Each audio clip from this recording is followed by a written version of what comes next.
So hello everyone, welcome to the panel discussion on writing a successful application for the Fulbright-Nehru Master's Fellowship Program. This session is designed to provide an overview about the fields of study, eligibility, and application process of the Master's grant. The panel discussion will focus on some of the vital components of the application, such as study objectives, personal statement, university preference, and reference report. We will discuss the selection criteria to provide you with deeper insights for developing a strong application. This 1-hour session will also include Q&A, so please post your queries in the question section and of this platform, this GoToWebinar platform. Great, so we are all ready to start. I will start with providing an introduction about the USIEF staff and also the panelists for today. So my name is Sudarshan Das and I work as a senior program officer at USIEF. I have been associated with this organization for over 16 years. And I have with me today Gayatri Singhal. Gayatri administers the Master's Fellowship Program, and also with me Suranjana Das. Suranjana, thanks for joining us today. Suranjana is from Mumbai. Gayatri and I, we work at the USIEF Delhi office. But I am really pleased today to introduce you to our panelists for this program. We have 3 panelists, and all 3 are Fulbrighters. We have Achilles Barrier. Achilles is an IPS officer, and he is a 2020 Fulbright-Nehru Master's Fellow. Achilles is currently on an MPA grant at Columbia University. The second panelist for this evening is Gautam Sundaresh. Gautam received the Fulbright-Nehru Master's Fellowship in 2021, and he is currently pursuing his LLM at Stanford University. We have Pratyusha Govindaraju. Pratyusha received the Fulbright-Nehru Master's Fellowship in 2019, and she has completed her MPH from Harvard University. Thank you so much, Achilles, Gautam, and Pratyusha, for joining us today. You have all gone through the selection process, and you have been successful. Your insights, your guidance will be immensely helpful for the prospective applicants. Thanks again for joining us today. So I will give an overview about the fields. So for the masters, we have 11 fields. If you can see that on the screen. And I would suggest all of you to take a close look at the fields, because if you see that if we receive applications beyond these fields, which do not, yes, I can see it now. Thanks, Gayatri. So if we receive applications which do not fit into any of our fields, then your application will not be considered. And the Fulbright-Nehru, thank you. Yes, I got it. And the Fulbright-Nehru Master's Fellowship Program is up to 2 years. And the funding is for up to 80,000. That's a cap for us. The application deadline is May 16, 2022. So I must alert all of you that this is a very strict deadline and you must submit the application well in advance. Don't wait till the last minute.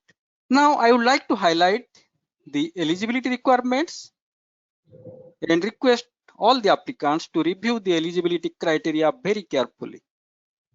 Because if you do not fit or you do not meet the eligibility requirements, your application will be rejected.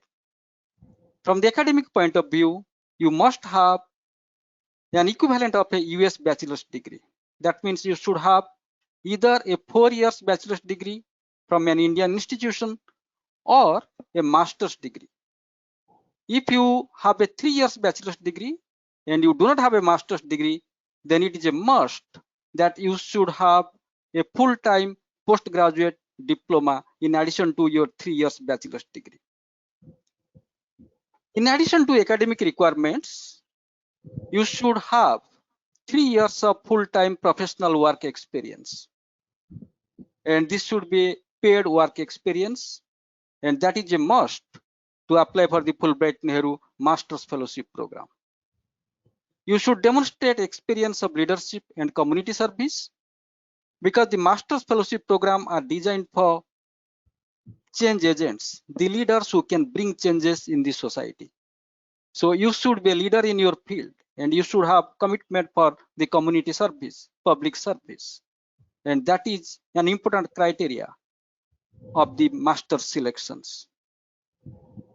And if you have another degree from the US university, or you are enrolled for a degree program in the US, you are not eligible to apply. If you are employed, it is required that your application should be routed through proper channel, but please review the detailed information about this. If you are on a contractual position, or if you are on a short-term position, it may not be required. So please review the criteria regarding this. Next, please, Gayatri. How to apply? This is a very simple process. You have to complete your application online. Visit our website usief.org.in and go to the Master's Fellowship page, and how to apply. Under the how to apply column, you will come across submit an online application. The link is there. You need not to note it down from here as you see on the screen. So if you click there, you will be taken to the desired site of the application. We have developed the applicant instructions for the master's applicants, which is available on our website. And I request all the applicants to review the applicant instructions very carefully before starting your online application. The applicant instruction provides lots of insights and guidance about the application process. Not only that, it also gives guidance on each question. So if you read the applicant instructions, it will give you lots of information about how to come up with a strong application. You have to complete an online application, but in addition to that, you have to upload several documents. Fulbright-Nehru Applicant Annexure is one of them. The Applicant Annexure is an important component of the application. You can download the Applicant Annexure from our website from usief.org.in, complete it and upload it on your online application. The Applicant Annexure will have several questions, including the field in which you are applying. It also asks questions about your role as a cultural ambassador, your future plan, your ability to network, and also to be a leader in your field. The master's employer endorsement form is another component of the application. If it is applicable for you, if you are in a permanent position, or if you are with a government job, that might be applicable for you. So you have to complete the master's employer's endorsement form and include it as a part of your application. The application is a lengthy document, and you have to actually upload many things. To ensure that you do not miss any component of your application, we have developed an applicant checklist. So I suggest all of you, before submitting your final application, to take a look at the applicant checklist that we have developed to ensure that you are covering all the components of the application. The application deadline is May 16th, 2022, 23 hours, 59 minutes, 59 seconds.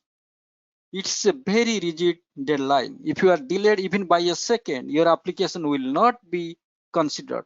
In fact, you will not be in a position to submit your application because the online application site will close exactly at the deadline. So I suggest once again to take it very seriously, and don't wait till the last minute. Submit your application a few days before the deadline. Creating your online account, it's also simple. You have to log into the link that is given on our website for the online application. The application, to create the application, you have to give your email address, your first name, last name, and date of birth. And you have to complete a few simple steps, and your application will be created. You will have an ID as well as a password, you can use that to log in multiple times to your application, online application, and work on it. The online application has several components. As you can see, this landing page, it has country information, personal information, contact information, academic and professional information, academic materials. So you have to complete all these components of the application. You need not to do it at one go. The system allows you to complete it in multiple login settings. Two things I would like to highlight here, that when you are developing your application, as a part of the preliminary questions, you must choose India as a part of your program country. Sometimes it happens that in case, because it's a drop down menu, in case you choose any other country that starts with I like Indonesia or Israel, your application will be rejected because we will not be in a position to, the India Commission will not be in a position to see your application. And note that you are applying for the academic year 23-24. So you have to choose 23-24 from the drop down menu. Next, please, Gayatri. I would like to highlight here the issue of plagiarism. Please note that the Fulbright applicants are expected to be original. So when you are developing your application, you have to express yourself in your original thinking. In case you are borrowing some ideas or some text, please give proper citation. Note that we have a zero tolerance or no tolerance policy for plagiarism. If plagiarism is detected at any stage of your application, even after your selection, your application will be rejected.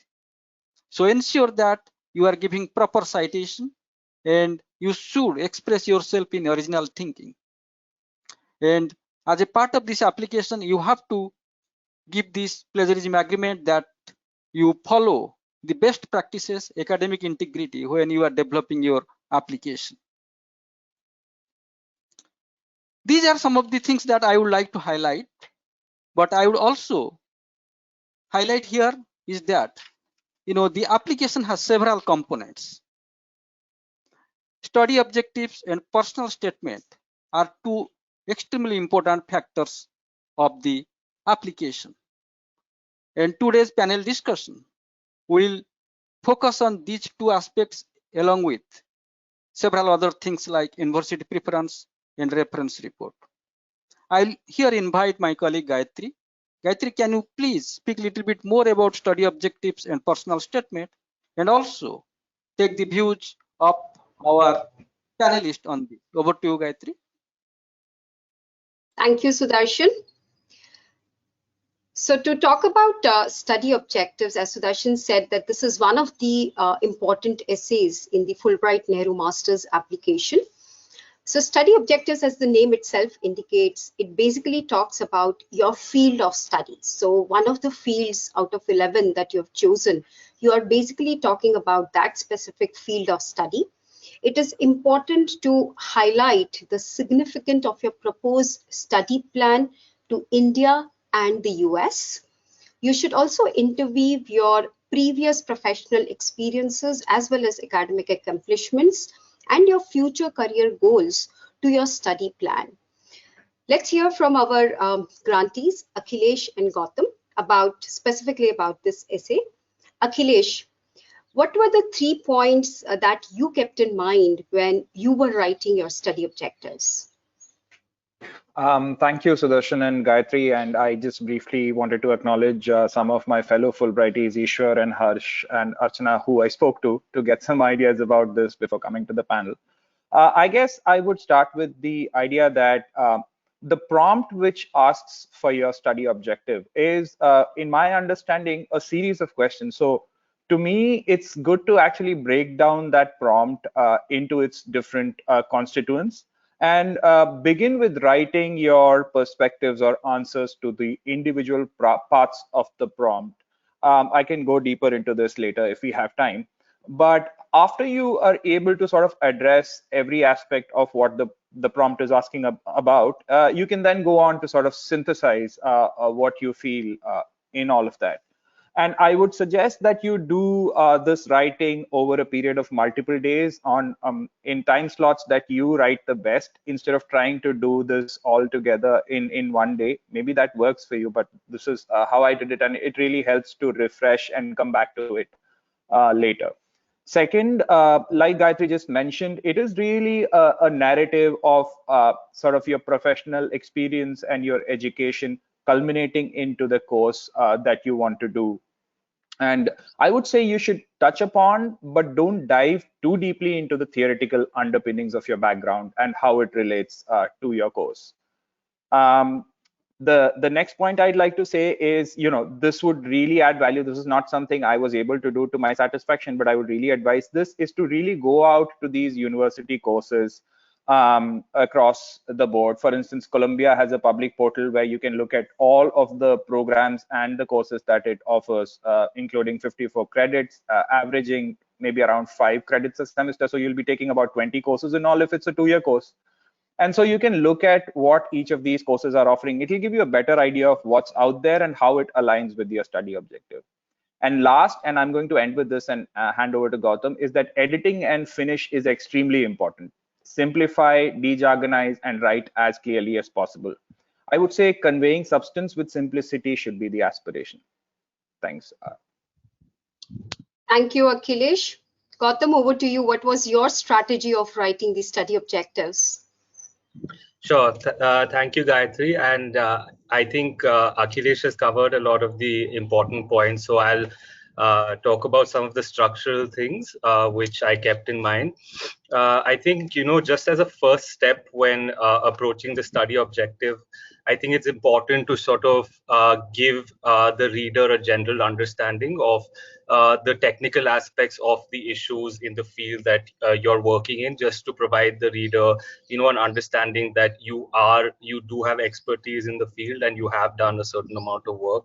I think it's also important at the same time to sort of provide an overview of the scope for social impact that can be achieved through your work and why there is sort of a social impact element involved.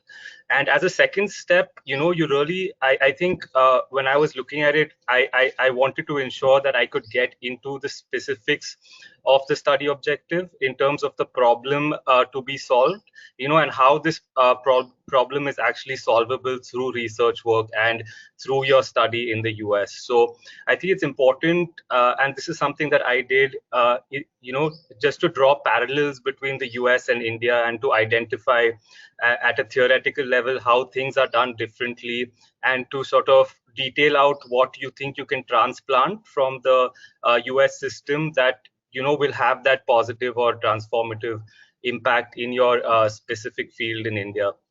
So I think it's just as important to sort of justify why you're studying in the US and why your study objective sort of pertains to the US, because as a candidate for this specific scholarship, you're sort of overcoming the implicit burden of demonstrating why the US is important, as opposed to why you can't just conduct this postgraduate study in India or in another country like the UK. So sort of following on from that, I think it may be useful to sort of demonstrate your familiarity or sort of sense of connection with prior work by US professors and scholars, and identify how this study will help address that sort of existing gap in India. And that's something that I did in my study objective. Just to sort of cite an example there, I sort of spoke about an age-old debate between bankruptcy scholars in the US, which sort of highlighted the different schools of thought on this issue. And I think it's also important to sort of tie in where you land in terms of in terms of the debate and your ideological perspective. So I chose a certain side of the debate and talked about how India can benefit from the policy considerations that underlie that side of the debate. So that's just the sort of structural framework that I followed. Thank you, Gautam. This was extremely useful. So let's move on to the second essay, which is the personal statement. So personal statement is basically a narrative statement of who you are. You can, in this essay, you can talk about your personal interest, your specific experiences, and events of your life. It is significant to focus not on the impact of these experiences rather than just listing them. I would like to ask Pratyusha and Gautam as to how did they develop their personal statement. So Pratyusha, how did you go about preparing your outline for the personal statement? Yeah.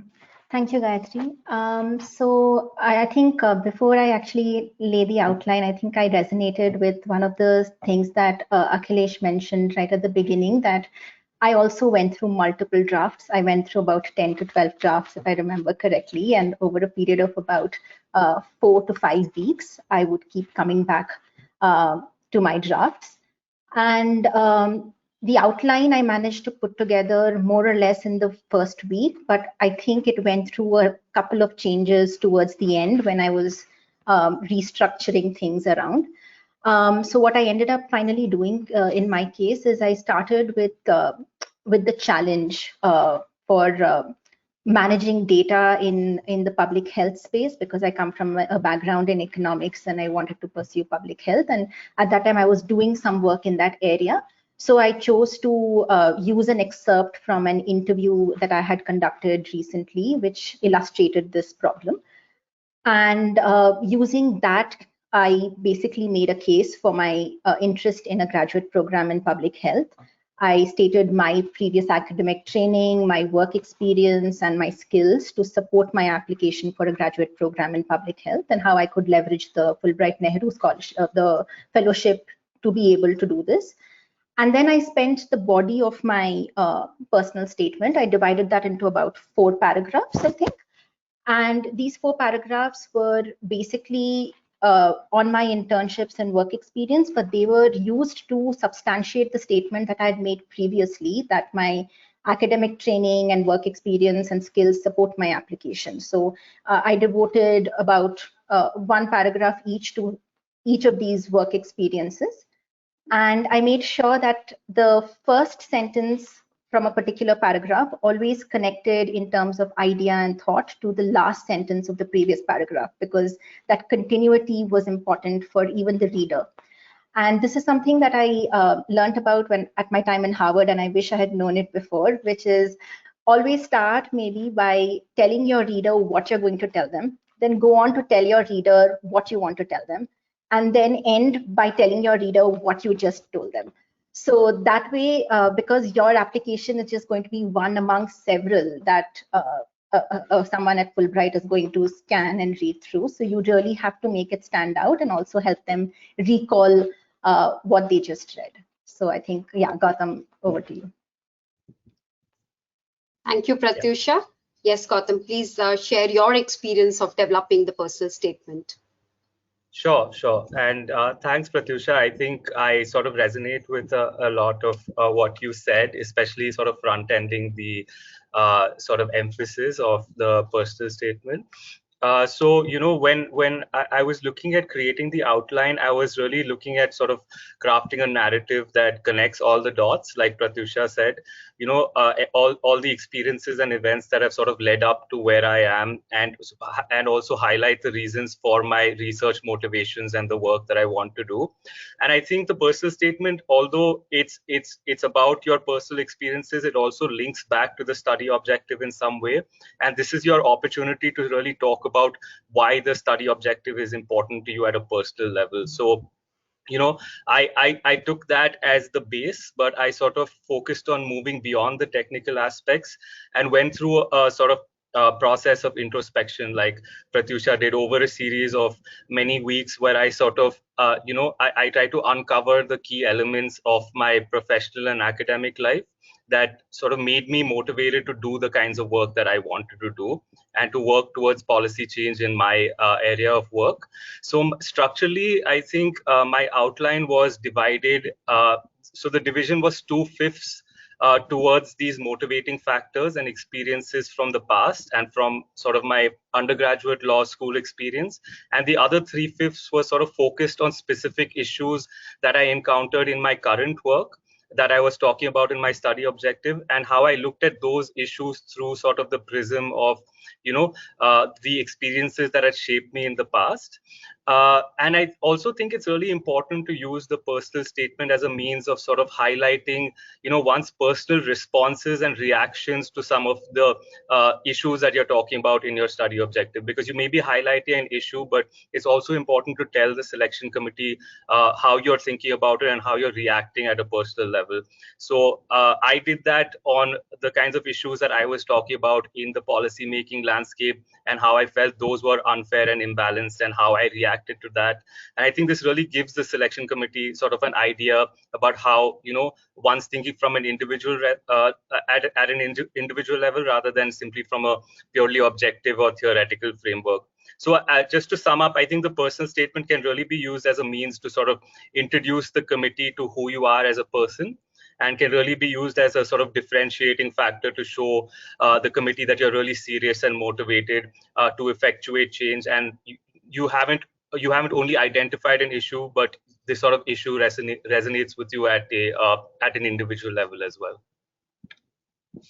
Thank you, Gautam and Pratyusha. Now, in fact, this brings me to the next question, and something, which over the years many applicants have expressed challenge with is how do you, ensure that your content in study objectives is not overlapping with your personal statement. When you're talking about study objectives, how do you ensure that, you're not elaborating too much of that even in your personal statement? So how do you keep them separate, yet, they align with each other?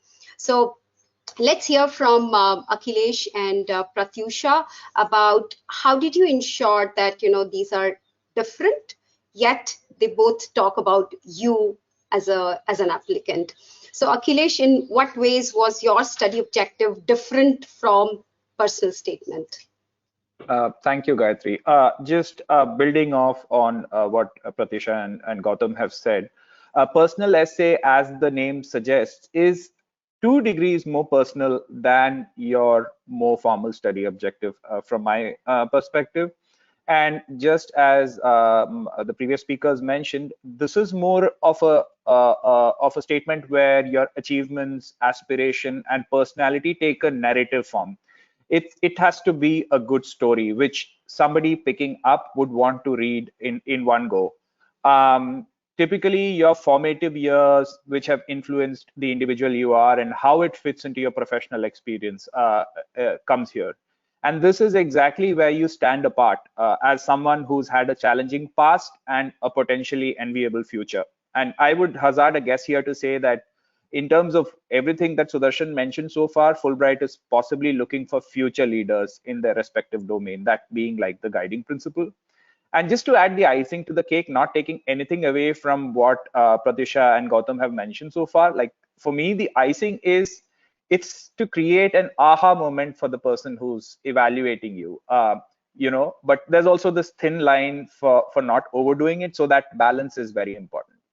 And compared to this, the study objective is a more rational fit for the course or the program that you're applying for. And that really ties into what we spoke about the study objective before this. The only thing that I would need to add here is, it's very important to tone check what you're looking for, both in the personal statement and the study objective. Like what you say and how you say it is very, very important. So that I think would be my answer. Thanks. Thank you, Akhilesh. Pratyusha, what was your experience of writing these 2 essays and ensuring that you're covering everything and yet they're different?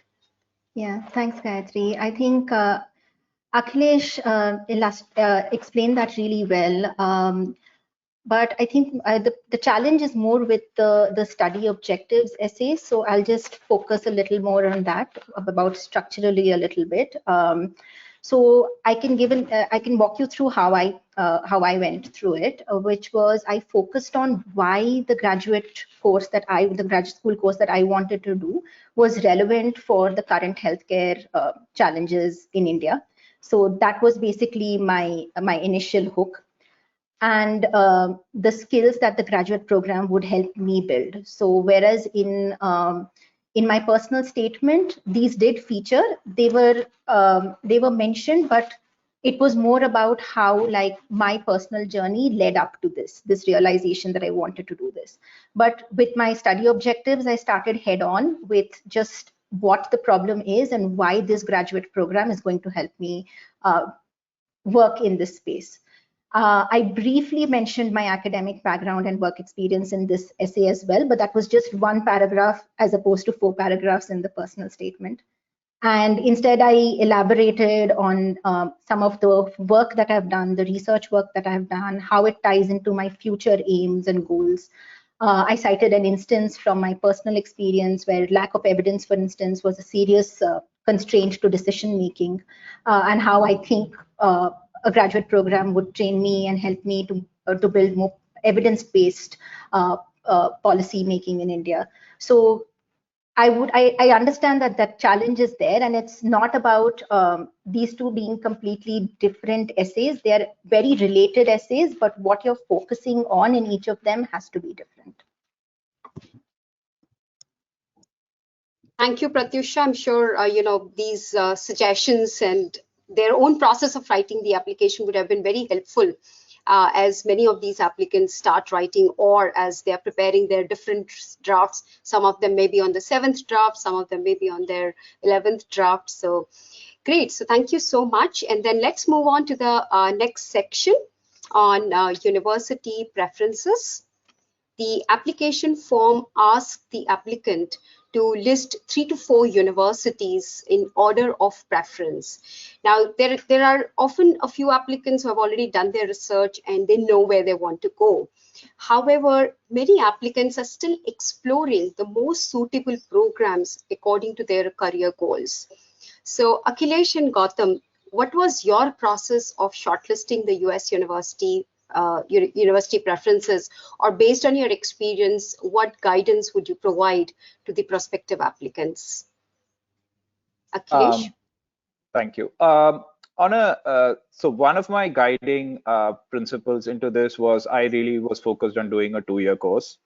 So that really became a focus area, and because it was a 2-year course, I guess practically the financial part of it became important, because an average typically for a 2-year course, the Fulbright funding would amount to about the 2/3 of the tuition cost, which means that you would definitely need to get some financial aid from the college that you're getting at. So that was definitely a guiding principle practically.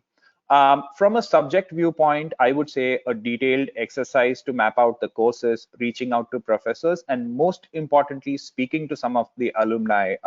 I think it's after coming here that I realized that this process is much more frequent and common than we realized from back home. So I would recommend just going out on LinkedIn or just Google searching for alumni from these colleges and writing to them stating your interest. I would think that more people would respond than not. And this would really help to understand what the course is about and how the experience was. My last point was, especially on the point of the Fulbright course, do reach out to Fulbright alumni, both successful and unsuccessful applicants, based on what their thoughts and process were on the study objective, personal statement, and university shortlisting. I think that can really help in understanding what approach one should take. Thank you. Thank you, Akhilesh. Gautam, how did you go about shortlisting your courses for LLM? Sure.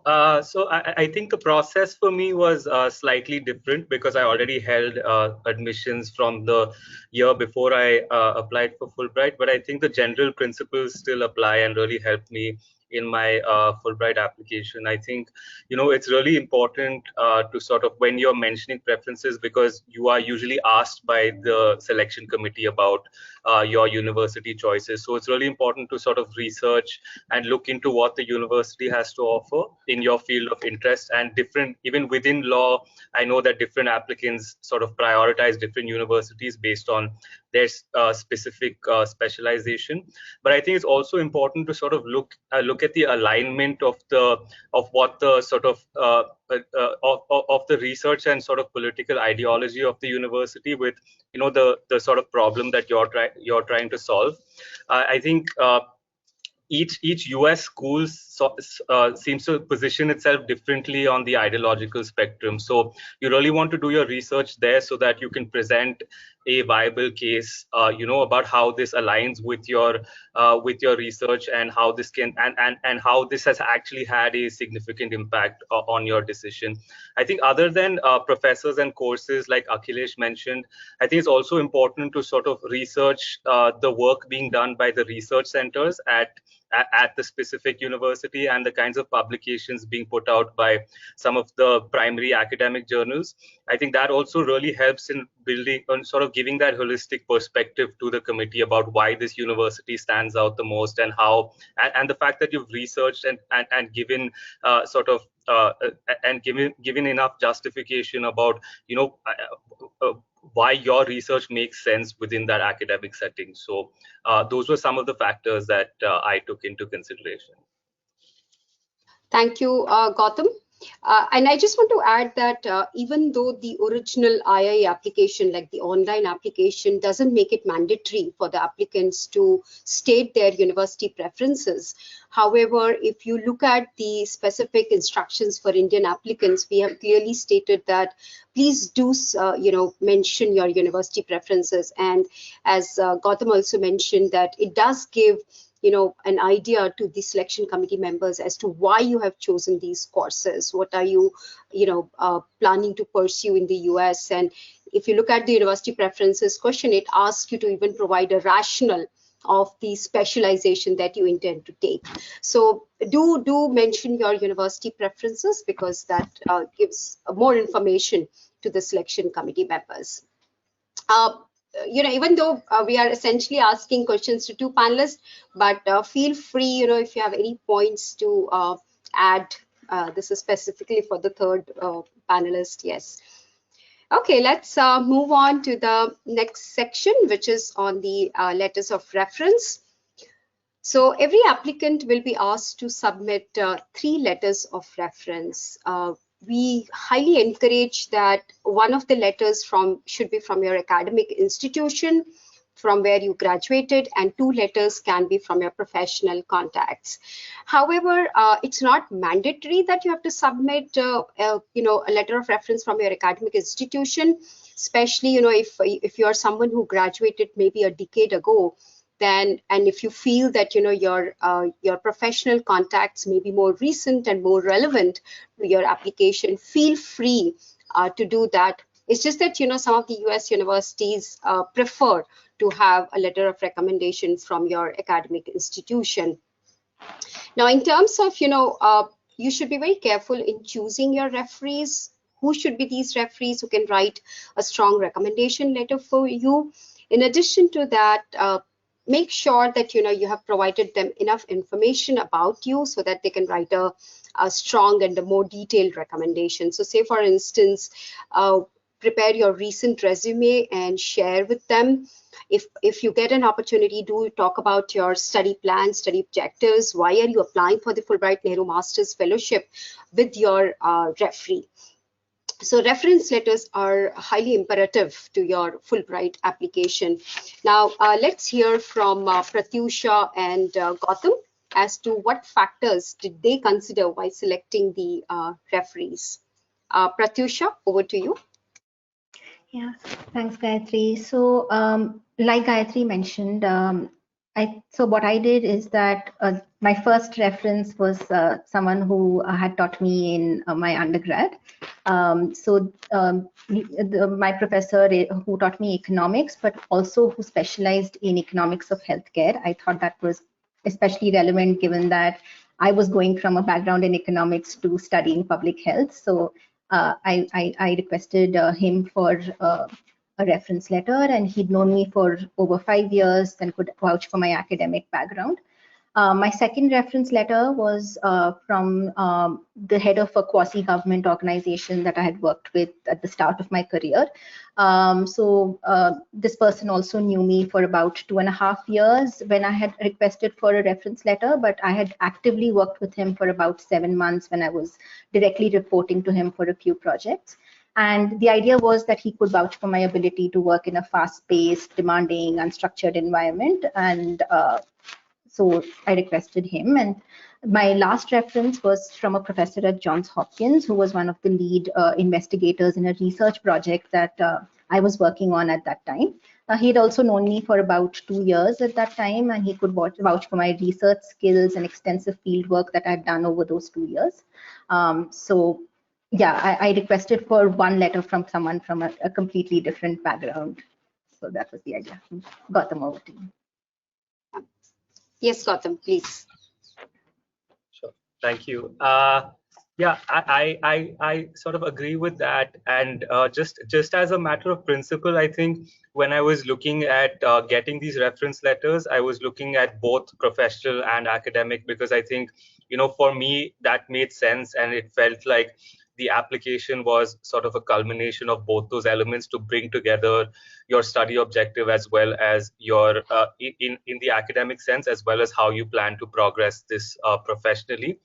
And in terms of who I approached, I thought it made sense to approach people, who could really attest to my personal motivations and how I view the world, and include those elements in their reference letters.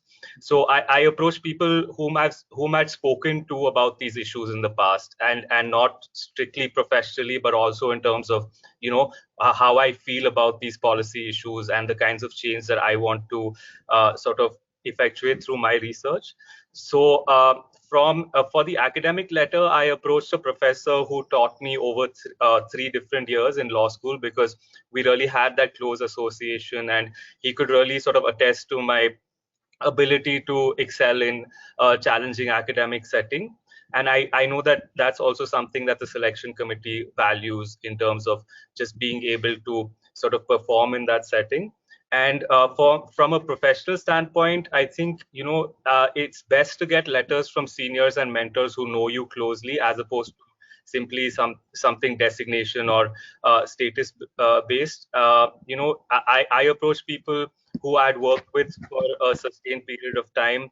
And I think it's really sort of the personal elements, even in these professional letters, that make a difference in terms of the kind of value that the recommendation letter will have. I also sort of selected referees who had studied at top US institutions, so that they could sort of attest to the fact that that experience would align with my capabilities and also help me grow as a researcher and a scholar. So I got reference letters from 2 different partners in my law firm, from 2 different practice areas who I'd worked with closely for 5 years by that point. And that really sort of I think because of that, that really highlighted some of the personal elements of my research objective and what I was trying to do. Thank you, Gautam and Pratyusha, for sharing some of these very important points when the applicants are selecting their referees.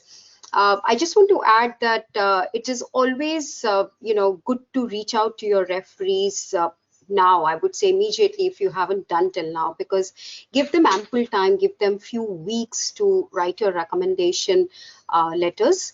And as I said, provide them with all the tools so that they can really write a strong recommendation for you.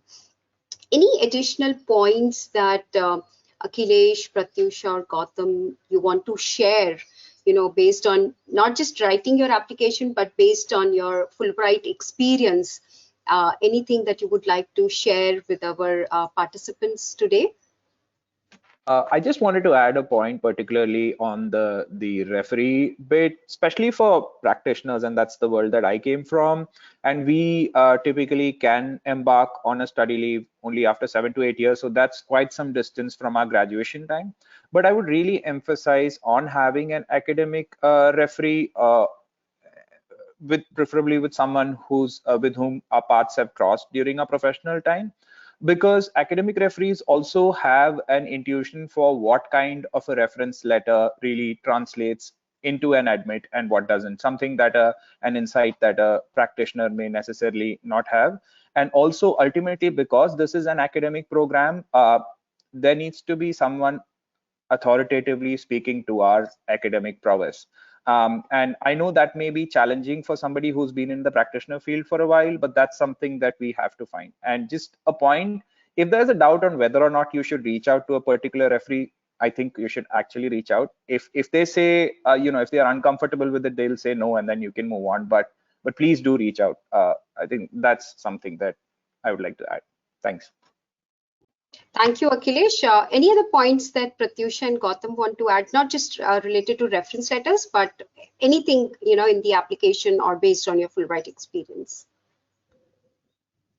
Sure, I could go first. I think one thing that I would like to mention is that even through the process of this webinar, I think the process of applying may seem really technical and daunting, but it's really not. And I don't think one should really think about it so strategically.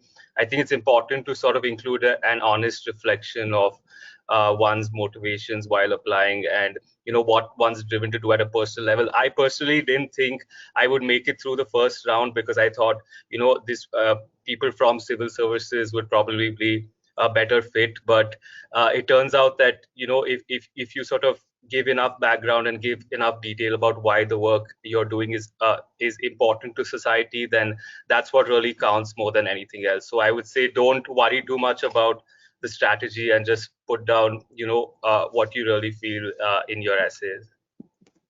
Yeah, I totally second that, Gautam. That's that's very well put. I think the only other thing, Gayatri, that I would like to mention to everybody is that this is something I learned while writing my essays, and I also experienced while I was in the US. In India, we tend to use the passive voice a lot. That because this happened to me, that this experience happened to me. Whereas in the US, there is a greater emphasis on the active voice, that I brought this change about, or I realized this, right? So it's a very small thing, but it makes a big difference in terms of how what you've written is perceived and how you speak later on is perceived. So even when you're writing your essays, this could be something that might just add a bit of value. So that's the only thing I wanted to mention. Thank you so much. I now request Sudarshan to summarize the discussion by also talking about the selection criteria. Thanks, Gayatri. I think that was an excellent analysis of the 5 most important component of an application: study objectives, personal statement, study objectives versus personal statement, university preferences, and reference reports. Let me just take a little more time of talking about the selection criteria and which will be actually considered when the referees and the selection committee members read your application. These are the factors that you should always consider when you are developing your application. The first thing is academic credentials and professional ability, which will be evident from your academic records. But the professional ability is something where you have to demonstrate your leadership factors, your impact factor, and your application should actually reflect these things: your professional ability in bringing changes, your professional ability to demonstrate leadership in your field. The other factor that the reviewers and the selection committee members consider is to the need for the program, why you want to go to the US at this point in time. That justification is very important. What you have done so far, what exactly you want to achieve in the US, that justification needs to be done. Sometimes it happens that we presume many things and we do not express it in the application. Note that this application will be initially read by 2 independent subject matter experts. So please keep in mind that you have to justify that why there is a need for you to go to the US. Outcome and potential impact. It said that once a Fulbrighter you are a Fulbrighter for the lifetime. It's not just you go to the US for 1 year or 2 years, come back, end of the story. No, you will be actually seen as a leader who can bring changes in the coming years. So what is your plan in next 5 years or 7 years? That is extremely important. How you can implement the learnings from the US back in India. In fact, in the application, there is a question where you have to specify that what is your goal in the coming year. So outcome is also equally important as a part of the Fulbright Fellowship program. Motivation, seriousness, maturity, leadership, these are the other factors that the reviewers and the selection committee members take into account when they read your application. And also, if you are shortlisted for interviews, they will be judging you from these factors also. It's not another visit to the US. It should be, you should demonstrate your motivation and seriousness why you want to pursue a master's degree in the US. The other factor of the selection is ability to contribute as a cultural ambassador. Note that if you are selected for this fellowship program, for the Fulbright-Nehru Master's Fellowship program, your grant will be funded by both Government of India and the Government of USA. That means you will be seen as a cultural ambassador of India to the US. So how you could play that cultural ambassador role in the US? That is an extremely important factor, and there is certain weightage in the selection process for the cultural ambassador role. Note that in the US, you will be not just confined to the classroom. You will be meeting people from all walks of life. Fulbright program operates in 160 countries. So you will be getting a chance to meet Fulbrighters from various parts of the globe, and also you will be meeting political leaders, community leaders. They will be asking questions about India. So you should be ready to project India objectively beyond your personal bias or ideological commitment. So the cultural ambassador role is one of the important factors of the selection criteria. The other factor is communication skills, which should be evident from your application, writing, and your verbal communication if you are shortlisted for interviews.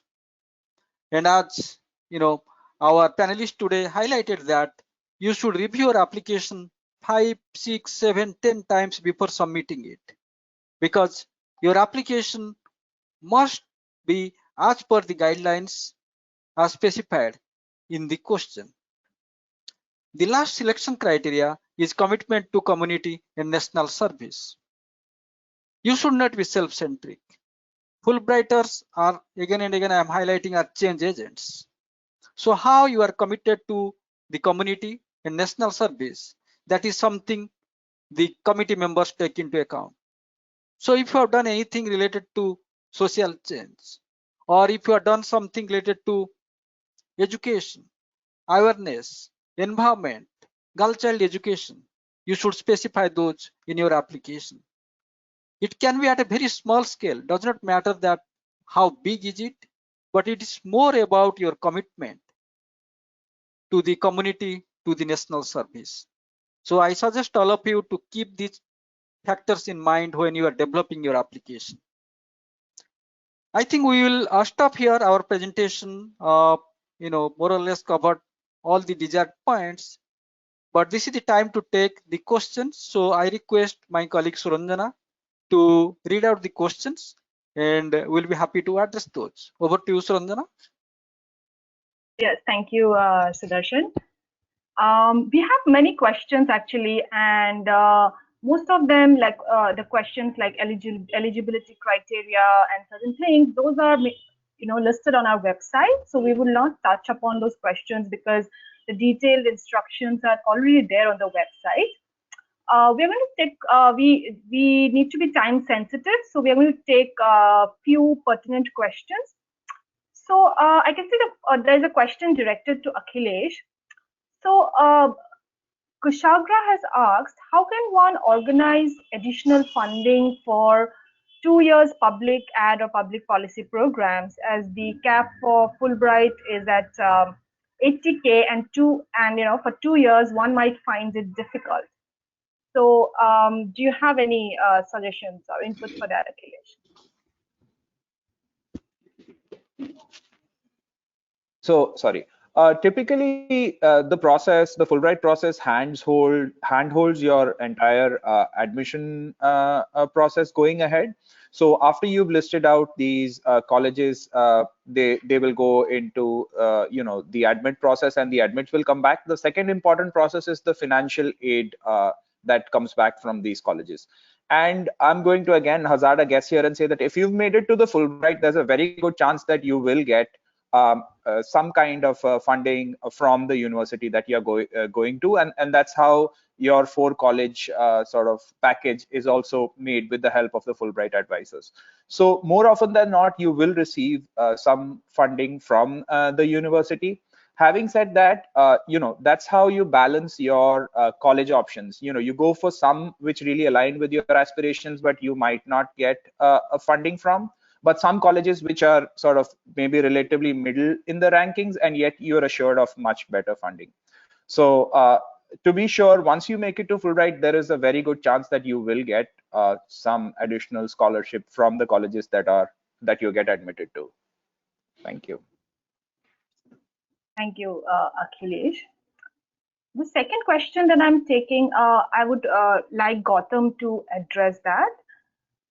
Akriti has asked, how much do you touch upon sensitive topics that you may have experienced in your personal, while you write your personal statement? For example, working with trans people or marginalized population. So would you like to give some tips, Gautam? Sure. I think there's on that point, there's no bar as such. I think the panel is sort of the selection committee is inclusive in all respects and sort of understands all of these issues and is willing to sort of dive deeper into these issues in your application as well as the interview. So I also touched upon a few sensitive topics. I think what's also important is to sort of tie this into the type of work that you've been doing, how you feel about this, and also what you plan to do in the future to address this. So I think as long as it all ties back into that and builds that sort of narrative, I think those are important things to mention and will really sort of highlight not only why the work is important, but why you're the right person to do it. So I would say definitely include those points and also tie them in well with the rest of your narrative. I think there is some internet connection with Suranjana. So let me take this question. So Sudarshan, this is one of the participants is asking that he is a Deputy Director, Information and Public Relations with the government in Mizoram. And he has been working in government media for last 12 years. So even though communication journalism category would be the most suitable, keeping in mind his experience, however, he's inclined to apply for public administration. So what is your opinion? I mean, he's asking, would this be a bad bet? Absolutely not. You can apply for the public administration as a field because public administration is seen as a very broad concept. It will include communication, it will include many other areas.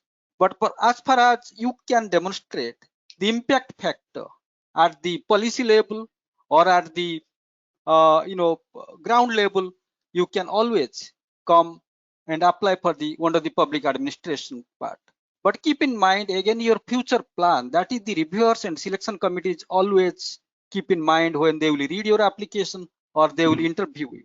So what is your future plan? What is your future goal in next 5 years or 10 years? And how a master's degree program in public art will help you to achieve those goals. And also you have to demonstrate that you have enough academic and professional background to pursue this course at the desired US university. So we are open-minded. The reviewers and the selection committee members are also reviewing the applications from a larger perspective. You can apply for this, but as I highlighted that what is your future plan, why you want to do this course and how you can implement those. If you can demonstrate that, your application could be a strong one. Thank you, Sudarshan. Pratyusha, I would like you to address this question. So one of the prospective applicants says he's looking into a change in his major of study from his undergraduation. Is this recommendable? Is it recommendable to change major in the US academic culture? I asked this specifically to you because you mentioned about, you have a background in economics and how you wanted to apply in public health. Yeah, thank you, Gayatri. I think in my experience, I found people were very open to the idea of changing majors. I don't think there is any perceived bias in that case, but if you are changing majors, you need to be able to substantiate by showing the work that you've done in that space. So although I was making a move from economics to public health, I was able to demonstrate that I had done work in the space of tuberculosis. Though from an I had used my economic training to do it, but I had worked on a tuberculosis project for 3 years and had also worked prior to that in other health projects. So I was able to show an interest. It was not just a whim or a fancy. It was something that I had a sustained interest in, and that is why I wanted to apply for public health.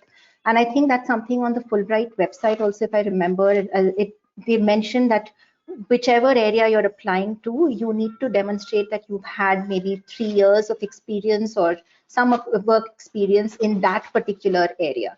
So if you're changing majors, I don't think that's an issue as long as you're able to show some reason or backing for it. Thank you, Pratyusha. Sudarshan, I would like to ask this question to you. Maybe we can take just one more before we wind up the session. So we have an applicant who is saying that most of the selected candidates for Fulbright are from well-off background professionally. So what are the chances for a candidate from village to get selected for the fellowship?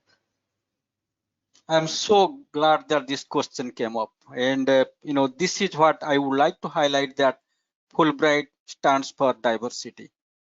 Fulbright is a merit-based program. The selection happens completely based on merit. But I will give you a little bit of statistics to prove that how we have achieved diversity completely based on merit. 50% of our finalists are women. 18% of our selected candidates are from the underserved areas like Jammu and Kashmir, northeastern part of India, Bihar, Uttar Pradesh. We have seen that around 18% of our nominees are from religious minority. We do not ask this question in the application, but we have done our in-house analysis study, and we found that 18%, again around 18% of our nominees are from the religious minority. We have seen some of our top nominees are women, completely on merit basis. So the selection committee, the reviewers do not see where you are from. You are from Mumbai, Delhi, or from a big metro city, you are from a big institution, or you are from a small institution, does not matter. What matters, as I highlighted the selection criteria, objectively the selections happen. And also, we are looking for leaders in their field who can bring changes.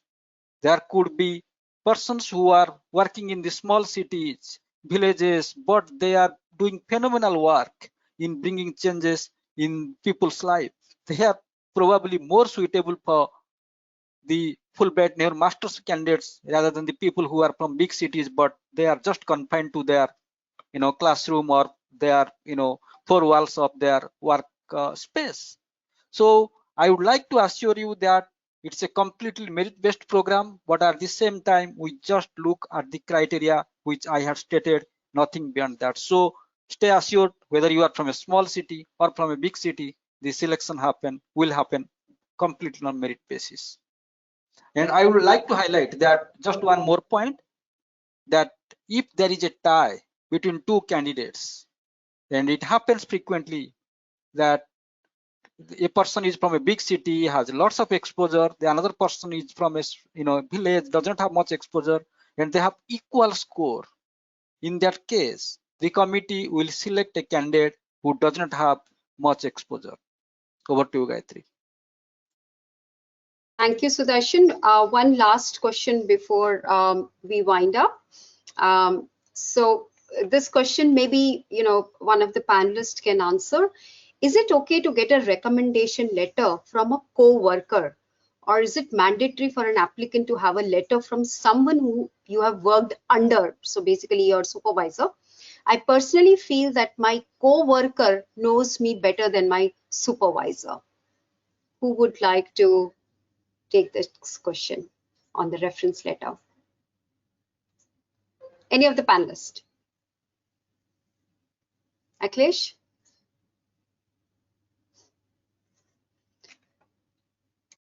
I would say that there is it's very clearly stated in every application process that a colleague's reference letter will work as well as if it really speaks to your work much better than your superior or the head of your organization. That's probably an equally good choice of a reference letter to make. I would say that the person would need to really zone out and speak of your work from a strategic level, or more of what you have done for the organization from a macroscopic viewpoint, or from a domain-based perspective. I think that would be very important even for a colleague.